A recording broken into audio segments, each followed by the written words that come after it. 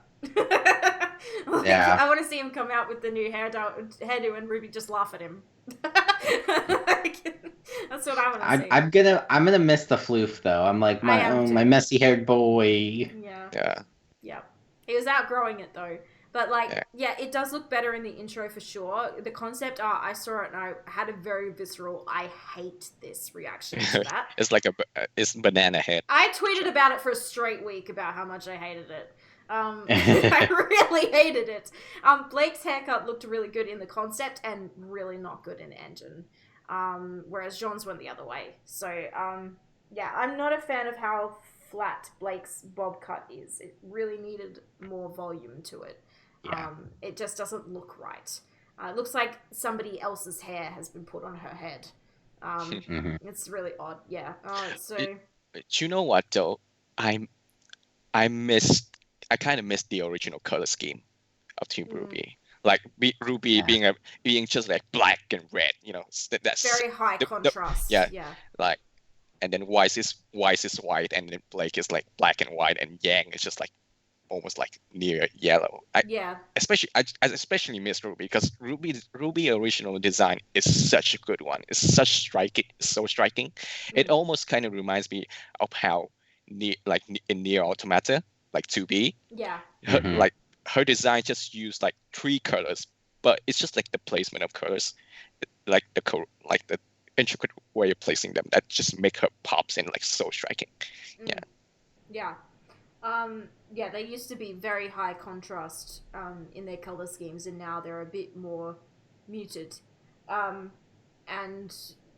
has gone from having mostly whites to mostly blues, and RWBY's now mostly red instead of mostly black, and it's just sort of evolved over the years. I really like that Blake has transitioned from her original outfit where she had the like coattails and the long black leggings and all that, and then she went to something that was a bit removed from that and inverted colors, and now she's somewhere in the middle. The coattails are back. Her coat is still white like it was in volume 4, 5, and 6, but it's more reminiscent of her original design. It definitely, I didn't like the long black sleeves on who? On RWBY. Oh, on RWBY, yeah, because she's talking about she likes the time skip outfit better than the original. Yeah, you like the silver sleeves instead of the white sleeves instead of the black ones. Yeah. I like the on RWBY's concept art for her new outfit. There's an alternate version of it where with bare shoulders. Yeah, with bare shoulders, and she's got like one sheer arm, and then her sheer stockings are more sheer as well than they are in the other version. So I'm like, is this something we're actually going to get to see at some point, or was this just spitballing? She's just gonna like rip her sleeves off and then show her muscles. Rip them off, I want Larissa to cosplay that one because I think that version of that outfit's really cool, and those sleeves are gonna be a fucking nightmare. Those silver sleeves I like it without the sleeves too. The sleeves just sort of end at the sheer bodice, and I'm like, that's gonna be a pain in the ass to make that.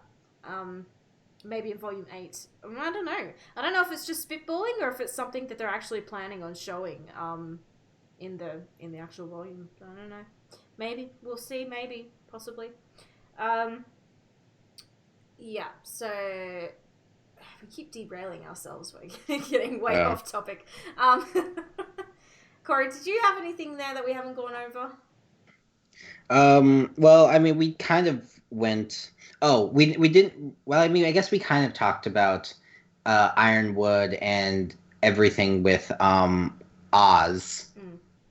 Like, in his reaction to Oscar and everything there, and Oscar's adorable reaction being like, Ironwood, General James? Like, he didn't know what to call him, because he's like...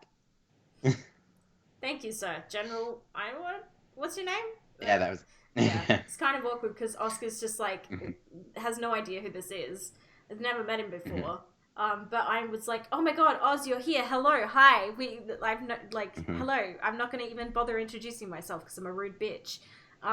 But yeah, I feel bad for Oscar constantly feeling so awkward because he's like, all the adults are having a conversation and I'm just gonna stand here.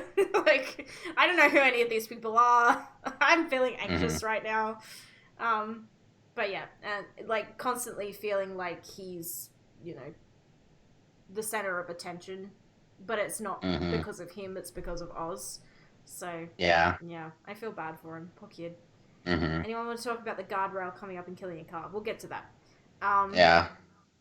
I mean, do we have anything else we want to say basically about the meeting section of the episode? Because Weiss's little smile after she hugs Winter melts my freaking heart. This is way too many people who are aware of the truth now. So at this point, this is a huge group of people who know the truth. So I think that this is the time that they do need to tell everyone else. Otherwise, like Ironwood said, it is going to blow up in their face because too many people know now. Like, it's all of them and the Ace Ops. That's like 17 people. And then Maria, so 18 people who know the truth now. So that's a lot of people. So that's like a small army of people who know the truth. So they need to, get cracking on with that. We've talked about that. James, like, when he's talking about his plan, and then people, like, disputing him, being like, but the Grimm are going to be everywhere, what's your plan for the fallout of this? And he's like, I believe Atlas is ready. I'm like, bitch, you are not remotely ready. You can't even protect Mantle sufficiently, sorry. Well, he's probably just talking about Atlas itself. He doesn't care about Mantle doesn't at all. care about Mantle, clearly, because that's where most of the fallout is going to be, is in Mantle. Once they find out this truth, it's going to be riots in the streets, and they're going to be overrun with Grimm. And like, well, I think he's not to mention there already are kind of riots in the street. He's probably coming off from like Atlas being like a floating city, so like the ground Grimm wouldn't be able to touch him. It's just like the sky, Grimm that is going to be able to attack, and they can deal with that with their airships. And then in comes Salem with her army of flying monkeys. Yeah. Because Ironwood is a stupid shit. Bitch, you thought. Well, he doesn't know that she has iron monkeys right now. No, but he should know better than this. So, he's not thinking this all the way through, and it drives me crazy. He doesn't seem to think things all the way through. He's just like, we need to do something now. Let's just throw this plan together. No, and like, no, he's definitely like overestimating Atlas' power. That's I think that's the major thing. Like he actually can do this. It's not like it's not that he underestimate like Salem's power. He just know he can do it in his mind. He's just grasping at straws and taking the military approach with brute force.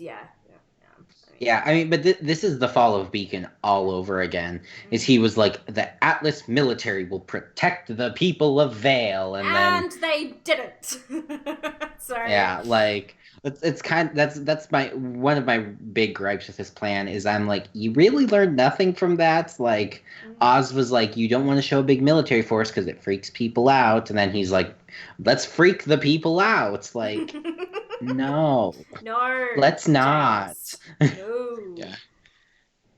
Well, he is a general anyway, so of course he's gonna take like everything like using the military and stuff like that. He's not gonna be, conservative about that. Yeah. And he's probably gonna make excuses in his head, like because Vale he didn't have time to prepare because it was a surprise attack or something like that. But now he is prepared. Like he has every like shit cornered down. So like she's not gonna surprise me. And that's also one thing about his plan to like reveal Salem to the world that I'm like, you think that people can handle this, but like the other thing you don't understand is like there will be people who will be like Salem will gain followers from this.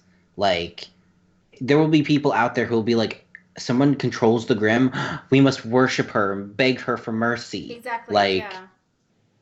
Like that's why I'm kind of like, you may just honestly be starting a new religion by doing this, because These people may just be like, have mercy on us, Salem. We worship you. You know, have our children. Like, you know, I don't think like that's part of why I think Oz keeps her a secret is because he's seen people betray him for He's seen this happen her. before, yeah. Yeah. He knows a lot more than they do. So I think he needs to get to sharing that information with people, because the more he keeps a secret from the people he's supposed to be trusting, the further he pushes them from trusting him. Yeah, that's my biggest problem with his plan is it's like I'm like on one hand I'm like yes in favor of like people knowing the truth, but on the other hand I'm like ooh, but like we really need to like maybe we need to get this inner circle like on the same page, and Yeah. then maybe we can consider Yeah. like letting everybody else know. So like Ozpin, could you just get back here and like fill us all in, please? Yeah. On everything. That would be good. Although I'm still mad at Ozpin. It's definitely setting up for him to have a bad ending. Yeah. In general, for sure. I don't want him to die this volume, but I don't think there's a really Yeah. you know if like if the Amity arena falls or like Atlas gets attacked or something, I'll probably be damn sure that he's gonna die like going down with the ship or something. Yeah. Yeah, that will be his end. I mean, he survived one ship crash already, like, though.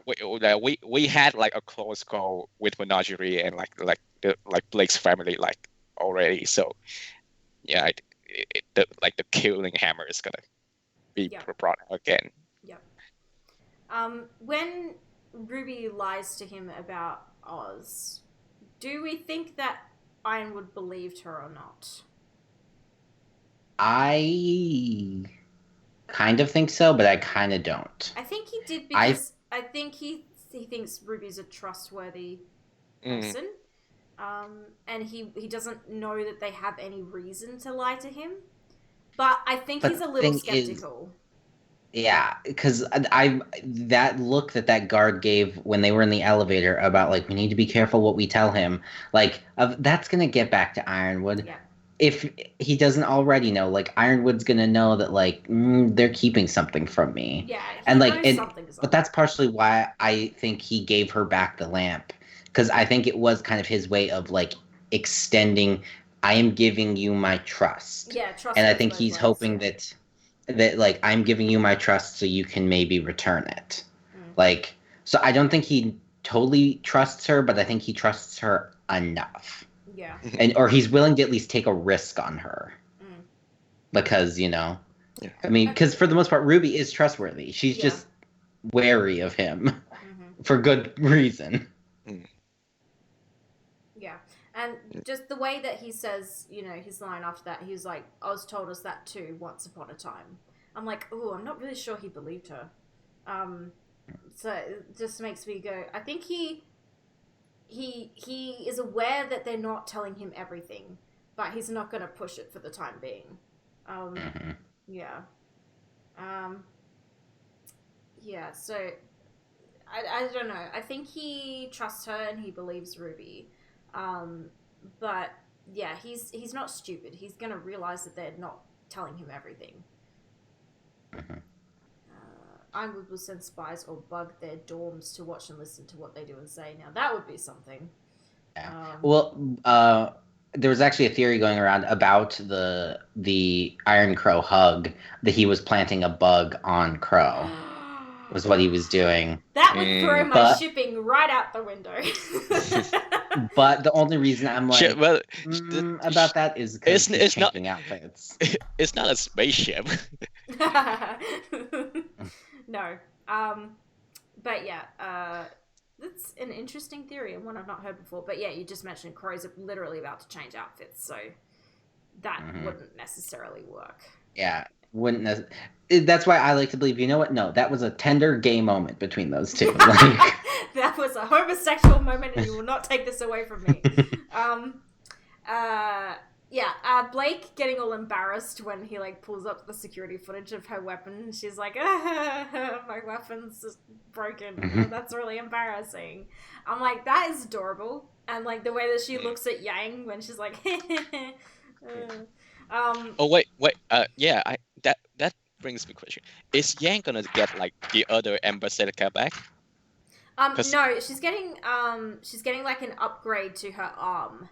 Yeah, And but it's But I think it's it looks I like think it's she just inspired by yeah. Ember Celica. Yeah, I don't think yeah. it is though, because I'm like, why would she just be carrying her other gauntlet with It's her like all this it's time? it's like double shotgun. It's just yeah, like she a didn't shotgun have it on in top of patch, shotgun. so I think the way that her arm upgrade is designed, it's designed to look a bit like Ember Celica. Yeah, and it's all like folded Especially out. because we know that from Volume 1, like they all she designed Ember Celica. So like, of course, if she was given like a workshop and somebody to work with, she could be like, here, my design, make it happen. There you go. Yeah, here, take this one, replicate it. Doesn't Qrow change his clothes? Yeah, he does. The Ace Ops are really interesting. I like how eclectic of a group of people they are. Like, they seem like a very unlikely group of friends. Clover is just, I mean, he's Clover. He's gorgeous. Hello. Step on me. I really like Clover. I really like the wolf faunus guy, whose name I don't know. I don't know. He's Marrow Amin. Marrow, there we go. I like that he's dark-skinned with blue eyes. I love the contrast of that. And also a tsundere. And a tsundere. Oh, yeah. Yes. Yeah. And like I love that RWBY has the freedom to do that with people's skin color and eye color and create these really high contrasts, and they're not what like actual humans look like. But it's, I love high contrast like that, and the way he's like, I'm not happy about this, and his tail completely betrays him. Like, oh, aren't you? Aren't you happy about this? Oh, hello, new friends. Yeah, I liked Hair was just like, is Hair a faunus or not? I don't know. Here's the thing. I'm actually so mad about the reveal of her, because I almost said last week when we were speculating about Aesop's, I almost said, I wonder if she's the Hare from Tortoise and the Hare, because she seemed like fast, and like that was really the only thing I got from her with everything we saw, is that she was fast, and the only Aesop fable I could think of with like running was the Tortoise and the Hare, and I wish I'd said it, because now she is the Hare. Like, I like, I'm her so name annoyed. Is Harriet, but the way that the other one, whose Harriet name Bree. I don't know, called her, like, said, not everything's a competition Hare. I was like, oh, come on, that's a bit on the nose. Yeah, like, that one's really Vine Zeki. I'm wondering if she's a rabbit faunus, but she has a fluffy tail instead of ears. I'm just wondering if she's like the gerbil faunus from Menagerie, and she's just got like maybe rabbit teeth, or I saw her speak though. Like, oh, true. Yeah. Or who knows? Maybe she's got bunny feet. Bunny feet. She's got bunny feet. That's true. I don't even like, think about the feet. Yeah. Oh, that's the new line of foot fetish right there. That's foot fetish crossed with a furry fetish. That's just that's okay. LGBTQ vibes. I reckon at least 2 of them might be. Elm. She's like the most butch lesbian I've ever seen. Definitely, for sure. But is that all? 1, 2, 3, 4, 5. Yeah, that's all of them. I really like Elm. Clover, Elm, Marrow, Harriet, and Vine. Why do you know their names? I don't know their freaking names. It was in the. You need to read the credits. I really like Elm. She's like this, big stocky woman, but then she's got like such a bright, bubbly personality, and she's like very full on and energetic. I like that about her. I like her weapon too. Looks cool. Yeah, I couldn't figure out who Elm or Vine were, like Aesop's wise. Oh, I think Elm and Vine might be from the same story. Elm and the Vine. Well, that would be interesting. Yeah. I was literally just saying those are the 2 I couldn't figure out who they were, because Clover is the lucky fisherman.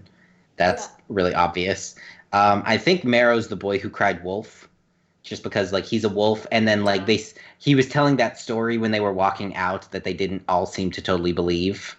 So I'm like, that seems the case, and then Hare is the Tortoise and the Hare. Yeah. So that'd be interesting about Elm and Vine. Yeah. Because the only thing I could think of with Vine is he had like prayer beads on. So I was like, maybe, something with that. Yeah, no, that makes sense. Elm and the Vine.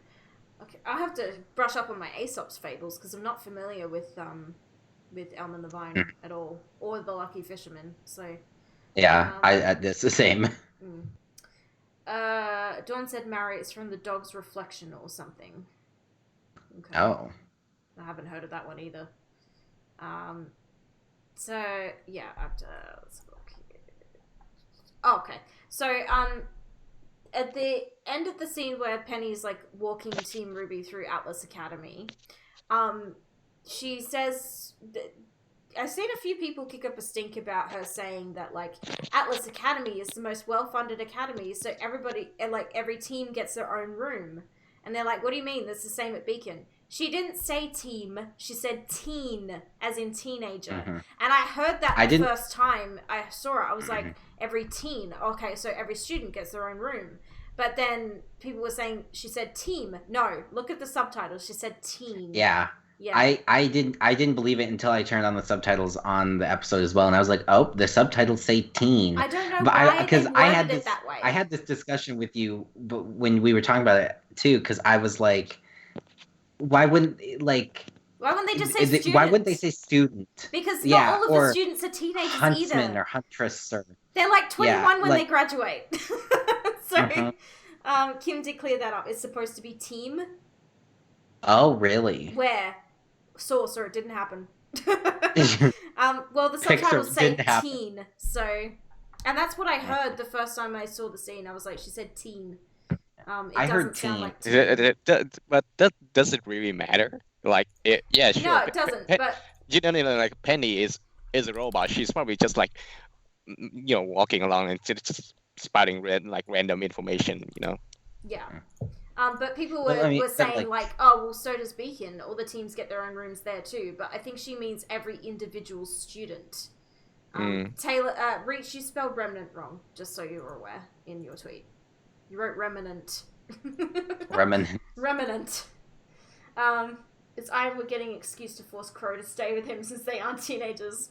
Well, I mean, does he really need an excuse after that hug?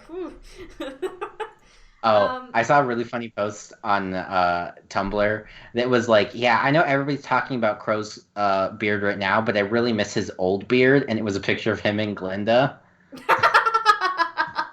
I was like, that's funny. I like that. That's very funny. So, yeah, Watts and Tyrion at the end. I was getting annoyed with this scene because they're literally having a conversation about how, like, we need to stay mobile so nobody recognizes us. We need to stay inconspicuous. And he's literally walking into open traffic. I'm like, yeah, that's really fucking inconspicuous there, Watts, you dickhead. And then Tyrion is, like, murdering a whole tavern full of people. And then casually there's just blood spilling out right where the security cameras can see it. I'm like, you two are the fucking worst at being inconspicuous. Like, seriously. This is not how you do it. I know. They're just, like, mighty trolls, and I appreciate that. It's so frustrating. Don't give a fuck. I'll be Aiden Pierce. Oh my god. I literally have it written down. Watchdog protagonist. Literally. But, like, he's literally talking to Tyrion about how, like, we need to stay mobile. We don't want anyone to recognize us. We don't want to, be discovered. As he's walking into open traffic and causing a big scene and causing car accidents and everybody's shouting at him. And it's like, do you even hear yourself? Like, do you... Again, though, like, Mantle is probably so fucked up right now that literally, like, no one cares. Yeah. Not to mention the fact that Watts jaywalked and activated the road barrier. Yeah, that was rude. Yeah. And caused an accident. And then, like, I wanted to talk about the background action in that particular scene, and how good it is with, like, when the van crashes. There's a couple of people who are like, oh my gosh, what just happened? And then she's running up to them like, are you okay? You guys okay? And then as it cuts to the wide of Watts, there's two other people that run over from the other side of the street towards what's just happened. I was like, that's really good background action going on there. And that's something that they've been improving on every volume as well, is what's going on in the background. Because we used to just have shadow people that stood there and did nothing. I literally just rewatched Volume 1 and I was like, oh man, this is what this show used to look like. Holy crap. That's why they have to keep moving. They can't just be asked to stay in one place and not cause mayhem for more than a few hours. Exactly! If they were just a bit more quiet about it... Jesus. I'm like, really, dude? You're causing the biggest scene you possibly can right now for no reason. Oh, yeah. But anyway. I really liked his hacker glove rings thing really though, cool. where you know, because I'm kind of glad that it's like I like that we have a villain who's like he's not a huntsman. Like he's purely like technology is my bitch. Like yeah, exactly. Yeah. So that it'll be really interesting to see like if if like they got a like if he got into a fight with Team RWBY, what would happen? Post it in the Discord, like, Brandon. You can't post links in the chat. Pop it in RWBY 7 spoilers. Thank you for hanging out, Sinang. Yeah, so... But the other revelation in this scene was we kind of touched on it earlier, was Mantle security not being updated and how fucking stupid that is. Yeah, especially so if Ironwood already suspects, as we found out last episode, that what happened in Vale with the Queen virus already suspects that that's because of either a genius or one of their own people. Like, so why wouldn't he, when he updated Atlas's security, also update like everything? Like, why? Yeah. Why? It's so stupid, and like I said, the way to infiltrate Atlas is going to be through Mantle, because the security is so lax, and there's literally Grimm running around the city, and I'm like, come on, seriously. He's definitely got to get into contact at some point with like Jacques and like the Shitty family. Yeah. It's like duo like villainous mustache. I mean, like we know that like Watts had tea with Lionheart, who's to say he's not like, oh hello, Papa Schnee. Yeah, you want to win this election? Let me help. I wouldn't be surprised. Yeah. Brandon, get on with that link. Jesus, I'm waiting for you. So yeah, that's basically all I had written down to talk about for the episode. Is there anything we didn't cover for you, Cory? Oh, well, I did want to say just on the like Penny's little tour thing, it really took me out of the episode when we first saw it, because I was like, the animation?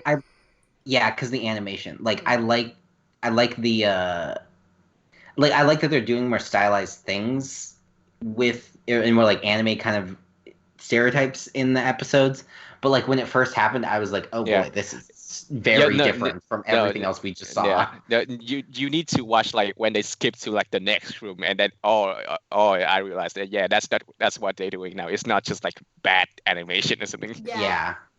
It like the first time I watched it, I was like, it pulled me completely out of the immersion of the episode to be like, see, this is weird. I've watched a lot of animes that have done that, so it wasn't that jarring for me. There it is, finally.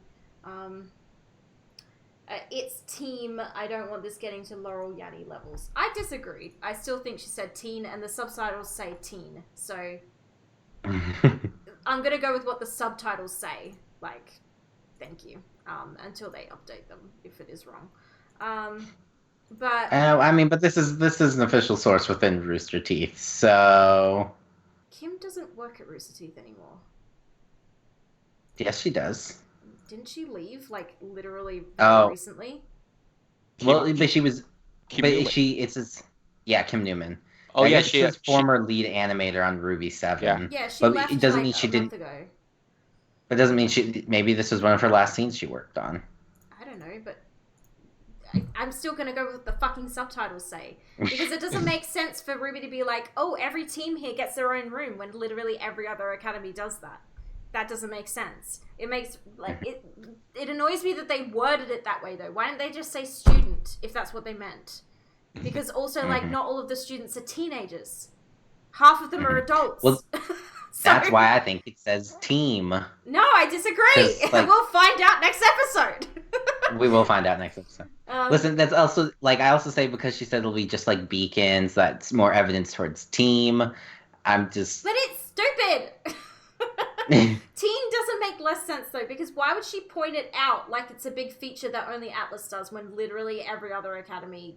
I mean, she's just basically reading from like a brochure or something. She is a robot. Well, you know. And again, if they meant each person gets their own room, why wouldn't they say each student? Why would they say each team? I don't know. It's stupid. That's my point. Sorry.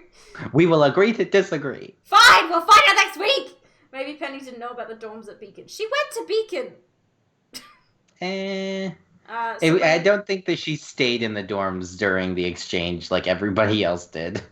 So when you turn 20, do you bunk together? Maybe. She wouldn't say just like Beacon. Yeah. Well, I know, but like the wording is dumb, so I don't understand what she's trying to convey there. Who's getting their own room? I don't understand. If we get to next week and they're like in team rooms, I'm gonna be so annoyed because I'm like, why would the subtitles say one thing and she's saying another? Rah! It's just confusing me. She probably slept in a metal box, so a whole room seems nice. Said just like Beacon, I think she was referring more to them all being at the academy, not the dorms. Yeah, that's what I was thinking. But we'll find out, I guess. We'll find out tomorrow, hopefully. I had a point that I was going to bring up, and now I forgot what it was because we derailed. Oh, yeah, the walking. Honestly, like, with the walking, with it being frameless, I would rather they try and save animation frames wherever they possibly can. Yeah. So if they're saving, I don't know, how many seconds was that shot? 6? If they're saving 14 frames per second there to use elsewhere, I'm like, fine, do it. I don't care. I think part of this is because they are trying to do that style, but with 3D. You know, that works. Yeah. That works well in 2D. Like, works perfectly. It's the same reason why you would slow down the frame rate in 3D to match the anime. But that's just. Well, that's why, like, I don't mind it. Is the thing. It's just it was so different so quickly that I was like, the fuck. I liked it. I thought it was stylistically cool, and like I said, if they're going to save animation by doing that, go right ahead, because I'd rather you pour your efforts into things that need it. And it made sense for the way they framed the scene, because, like, why would they, it kind of makes me think of, like, back in Volume 1 when they did the, like, whole Cardin bullying Jean thing, like, even though that was in 3D, but like it kind of like it would need to be, it's better conveyed through like little moments rather than like this long thing of like, here is the cafeteria and here is the dorms and here are the classrooms and like Yeah, we don't need to see literally every room in Atlas Academy. So having Penny be like, this is that way, I would this like is to, over though. There, and then be like, yeah, okay, but cool, but like, where's our room? We're fucking tired. Although we do need to see the room, though, to see if one person can stay on the whole team. Exactly. We need to see the dorms now because we need to settle this debate. So please show us the dorms next chapter. We just need to see them so that we can be like, right, is it teen or team? We need to know. I'm okay with it since it's supposed to be a more comedic anime-ish moment. Yeah, and with the progression of that, they got progressively more hunched over as it went on as well, because they're so knackered, the poor things probably haven't slept in like 2 days. So, so they're... Well, we know their day started with them attacking a military base, and then a grim invasion. Did they? Well... They infiltrated it. They infiltrated it. Listen, Blake and Yang had to fight a psychopath. The others had to fight a giant robot. Then they flew to Atlas. Then there was a grim invasion, and then they had to fly to Atlas. And then they had to fight more grim. They got arrested. Penny came back, and they're tired. It's the long and short of that.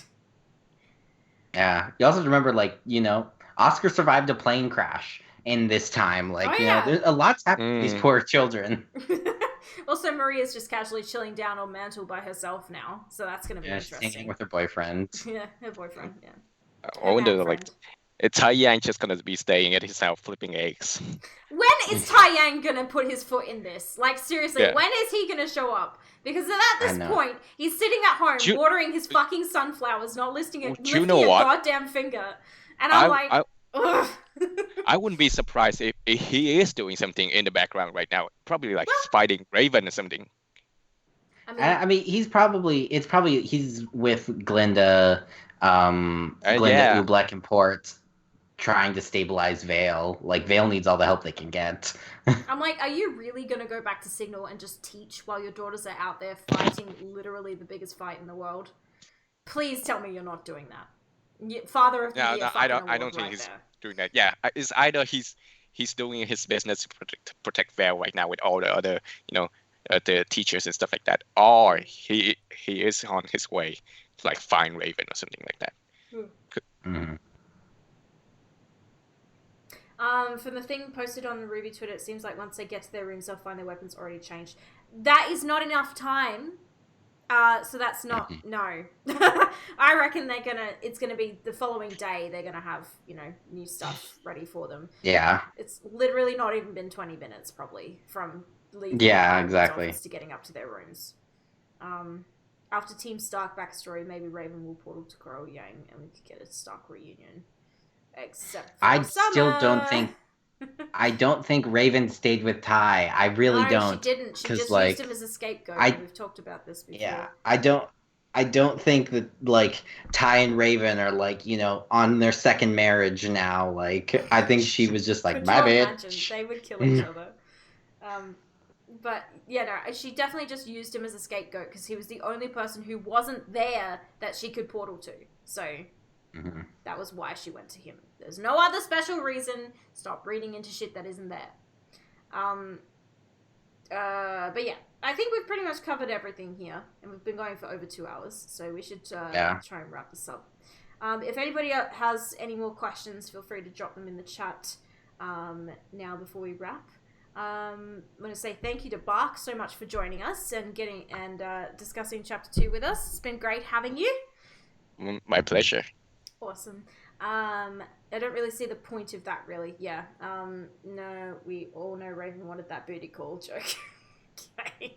You guys are terrible. We're going to wrap this up. So, we will be back next week at the normal time of 9 a.m. AEDT with Dragon Bees to chat Chapter 3 of RWBY. I didn't remember who our guest next time was. I was like, who is it? Is it Dan? Who's next? It's Tyson. And tomorrow morning will be the release of Chapter 3 of Volume 7 of RWBY. This podcast will be going in 12 hours. Yeah.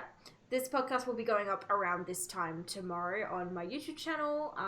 So, yeah. And my lyric video for Trust Love is coming. I have not had time this week to work on it because of my weird work hours.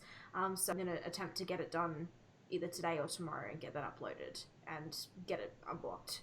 How did Dish come up with his nickname? We talked about that at the start. Go back, rewind.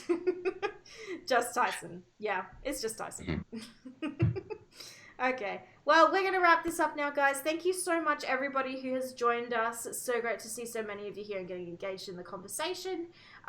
We look forward to seeing you all next week, and bye.